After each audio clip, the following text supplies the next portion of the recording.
Okay, so ini dah music sharing dan ni dah intercom. Okay, so hampa dah boleh dengar lagu, music sharing dan juga hampa boleh intercom. Kalau tak nak intercom, tekan 2 kali.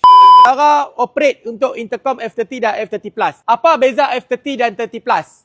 30 dan 30 Plus ni semua sama. Software dia dalam, design dia semua sama. Ergonomik, cantik, power, padu, semua sama. Yang beza dia apa? Ini dia ada mix sound. Mix sound ni maksudnya, dia time hampa tengah intercom, hampa boleh dengar muzik. Yang ni, intercom saja tak boleh dengar muzik. Dapat lah? Okey. Tapi hampa kena faham, bila dia big sound ni, waktu hampa dengar muzik, muzik tu dia akan low down.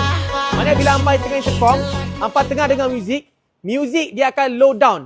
Pendapat saya, bila hampa bawa 140 km, hampa tak dengar pun muzik tu. Dan intercom tu tak sekuat macam kita cakap yang tak dengar muzik. Ni saya declare awal-awal ni. Kan mereka kata, apa tak dengar ni, kata 140 km dengar. Tak. Sebab bila dia buat mix sound, dia akan bahagi dua. 75%, 50% sound sini, 50% sound kekuatan daripada sini. So dia 50-50. Dapat tak? Okay, clear Aziz. Ni saya declare awal ni. Saya tak mau nanti orang kata saya overclaim. Tak mau. Kita memang boleh dengar 140. Tapi kalau hampa dengar mix sound, dia akan ada low tone down sedikit. Dapat Clear? Bukan mana tak bagus. Saya rasa brand mana pun semua macam tu saja. Sama aja. Okey, sama. Dia akan tone down. Sama saja. Tapi saya rasa tak ramai yang familiar dengan intercom. Saya bagi tahu sharing knowledge untuk hampa supaya hampa tahu. Oh, macam ni. Dapat. Okey, cara F30 dan F30 Plus ni sangat mudah. Berbanding dengan F50 dan F50 Plus, dia agak complicated. Tak adalah complicated teruk sangat. Dia kategori senang juga daripada yang brand-brand lain. Tapi saya nak kata dia function dia banyak. Macam F50 Plus dia ada 6 function, 4 ke 6 function. Yang ni dia ada 3 ke 4 function. Yang ni dia hanya ada dalam 2 ke 3 function saja. Memang kita cerita khas untuk orang yang pergi balik kerja, Grab Food Panda dan juga orang yang memang daily work dia ride. Yang ini kita cerita untuk ride dan juga long ride. So macam mana nak pair? Mudah saja. Yang pertama, pantang yang pertama, bila hampa dah buka ni, hampa nak pairing, tolong jangan pairing ke phone.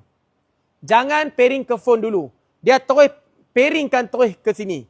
Cara dia, hampa tekan dalam 5 second. Button on off. Sampai dia, dia klip merah, biru, merah, biru. Sini pun hampa tekan, mana ni? Ni. Merah, biru, merah, biru. Button on off. So, yang ni dia akan pairing. Lepas dia akan pairing ni, hampa tekan je mana-mana salah satu. Sini hampa boleh tekan, sini pun hampa boleh tekan. Tekan button tengah ni saja. Saya panggil ni adalah multi-purpose button. Tekan 2 kali. Tekan 2 kali sorry. Bukan sekali. 2 kali. Tekan 2 kali. 1, 2. Dia akan intercom pairing. Dia akan cari.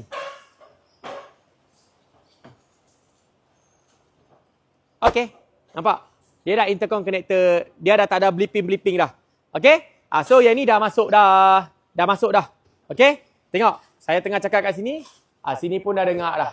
Ni dah dengar. Ni pun dah dengar. Tak ada masalah. Kalau kata nak off intercom, tekan 2 kali. Masuk keluar. Music sharing pula. Macam mana nak music sharing? Hampa tengok ni. Ni, button F30 ni, hampa tekan sekali saja. Dia akan masuk music sharing. Kat sini pun hampa tekan sekali. Music sharing. So bila dia masuk sini, music sharing. Dia cakap music sharing connected. Hampa tekan sekali je dan dia akan auto connected. So ini dah music sharing dan ni dah intercom.